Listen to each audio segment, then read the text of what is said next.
Thibaut de Montbrial. Et tout le problème, c'est que cette campagne du Conseil de l'Europe est une campagne de promotion du port du voile. Encore une fois, l'Égypte de Nasser dans les années 50-60, la Tunisie du président Bourguiba dans les années 60, c'était des sociétés qui étaient au plus proches de sociétés musulmanes laïcisées et dans lesquelles ces questions ne se posaient pas et le port du voile était marginal.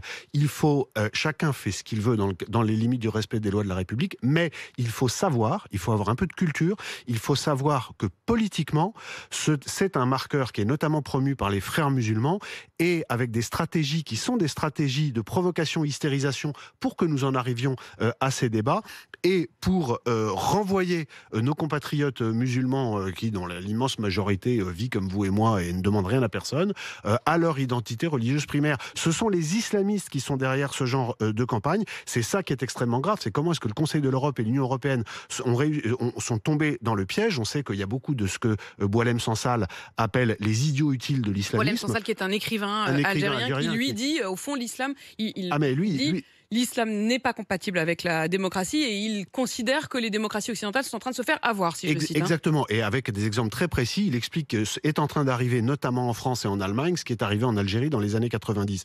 Et ce genre d'incidents, ce sont des incidents dont le seul gagnant, c'est des pays comme la Turquie, comme le Qatar. Je voudrais juste dire une chose, c'est qu'en Turquie, il y a un organe d'État qui s'appelle la Diyanet, qui est, la traduction, ce serait la présidence des affaires religieuses, qui consacre plus d'1 milliard d'euros par an de budget à la promotion de l'islam selon la doctrine frériste, et qu'il y a énormément d'argent qui est consacré à la déstabilisation de l'Europe. Et je pense que cette campagne, quand on grattera un peu l'origine, on saura qu'elle a été notamment financée par la Turquie. Je suis prêt à parier là-dessus.